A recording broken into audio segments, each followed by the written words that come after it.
ẹ káàárọ̀ ẹ káàsán ẹ káalẹ́ ní gbogbo ibikíbi tẹ́ bá ti ń wò wá láti ìlú Ẹ̀pẹ́ níbi tí àwọn bàbá wa High Chief Iskil Ọlájídé Ikúforíjì níbi tí wọ́n ti ń bá àwọn màmá wa sọ̀rọ̀ ní èní tó jẹ́ on the 7th June 2025 àwọn alásàlátù ẹ bá dá Bàdó àwọn alásàlátù Bàdó ní ìlú Ẹ̀pẹ́ ní Tèmídire ẹ̀yin wa nílé lóko lẹ́yìn òde àti gbogbo ibikíbi tẹ́ bá ti wọ̀ káàkiri àgbáńláyé láti lè ṣe Koiki Media láti mú wá títí gbọ́yìn àwọn bàbá wa àdírẹ́sì àwọn alásàlátù báyìí tí a dẹ̀ ń wo àkàrà òyìnbó lórí tébù tí wọ́n fẹ́ fi yẹ bàbá wa sí ẹ máa bá wa ká lọ Koiki Media bringing the world closer to your doorsteps. inú mi dùn inú tí mo rí ni pé èmi ọjọ́ ọdún inú ẹ̀bùkún mi máa ń dùn ṣùgbọ́n ẹ̀kú wá fi kó ìdùnnú fún mi ìdùnnú ò ní wọ́n rí gbogbo wọ́n máa jẹ mí a máa fi dó ìjó la máa fi pàdé máa fi ayọ̀ inú ìkẹ́ ìgẹ̀ ìdẹ̀ra ìfọ̀kànbalẹ̀ a máa ti wà láàyè lọ́la wà láhàólà àádẹ́ ìsọ̀pọ̀ ọdún láyé àwọn ọmọ iná wá ẹgbẹ́ sáàrin yẹn kọ́ lè máa ìrọ́mọ́ mi wá ẹgbẹ́ sáàrin yẹn. tí wọ́n sọ náà ní pé 19 kìlómítà 19 yóò bá. ọ̀kàndínlógún. ẹmọ pé nígbà kan ló máa ní ìjọba náà kọ́ ọmọ làkèjì mẹ́rin tó gbàgbára mẹ́rin kọ́ mẹ́sàn kọ́ ẹsẹ̀ kọ́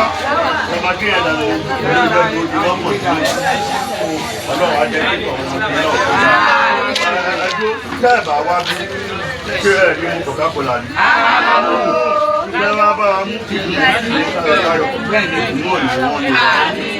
ẹtí ẹ wá dé bí ìwé ìgbé àkọ́mọ àdúgbò yìí ẹ wá yìí yà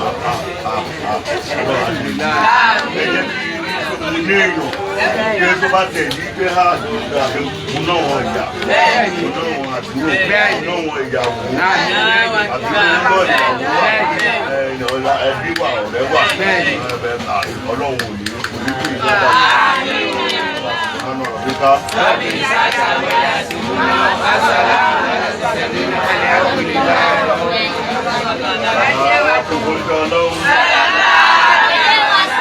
Koiki Media bringing the world closer to the steps. Torí rẹ̀ kan lọ máa ní mo fẹ́ ṣẹran ẹ̀kú láyé tó wá bí ẹsẹ̀ yóò ní sí ìlú ẹjọ́ kìí náà rí pé mo ní ìyẹn. Ìjọba tó ká máa kíra wa pàápàá ìrẹ́ ohun gbogbo ẹ̀kú ìbí wa ẹ̀mí ní ìdílé náà túbọ̀ tó gbogbo máa fún náà ní àdúrà nìkan máa ṣe fún mi nígbà kò sẹ́ka kò yé wá ní ọlọ́run wọn padà rí òun ló fi yé èèyàn á ti gbé gbogbo wa á dẹ̀ mọ̀ pé bọ́dẹ̀ àkókò náà àtàkùn nínú àti náà sàlátì ní fàtì. ara wọn ni lọ yín ọ̀sán lè lérò àbíká اللهم صل على سيدنا الفاتح المولوك العاقل مسبقا رب العاقل ولا عادي لا سكن سكن ولا ليا كان قدري ومقدار العظيم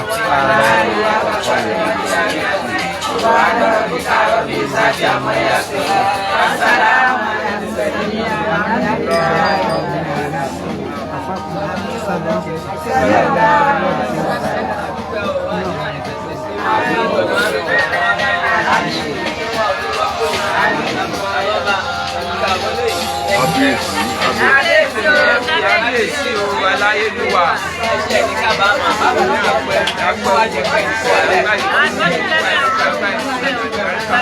àdìpọ̀ iléeṣẹ́ yìí fún àwọn ẹ̀ṣánú ṣáàbọ̀.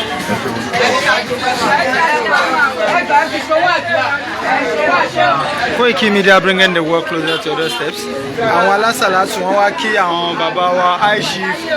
Iskil Ọlájídé Ikúforíjì fún ti ọdún iléyá wọ́n wá kí wọn wọ́n sì wá bá wọn ṣàjọyọ̀ oore tọ́lọ́run ṣe nínú ayé wọn kí Ọlọ́run Elédùmarè kó má padà lẹ́yìn gbogbo wa. Koiki Media bringing the world closer to your doorsteps. ẹ̀yin wa nílé lóko lẹ́yìn òde àti gbogbo ibikíbi tẹ́ bá ti ń wò wá Ẹ̀pẹ́ la wà yìí Ẹ̀pẹ́ Alárọ̀ Ògúnmọ́dẹ̀dé níbi tí wọ́n ti ń fi ẹja ṣe àlejò ẹ máa bá wa kọ́ lọ Koiki Media bringing the world closer to your doorstep. Ojúde bàbá wa Iskilu Ọlájídé Wákìlì ibẹ̀ la wà yìí níbi tí ẹbí ará ọ̀rẹ́ ojúlùmọ̀ tí wọ́n ń bá wọn ṣe àjọyọ̀ ọdún. God bless everyone. Ẹ máa bá wa kọ́ lọ Koiki Media bringing the world closer to your doorstep.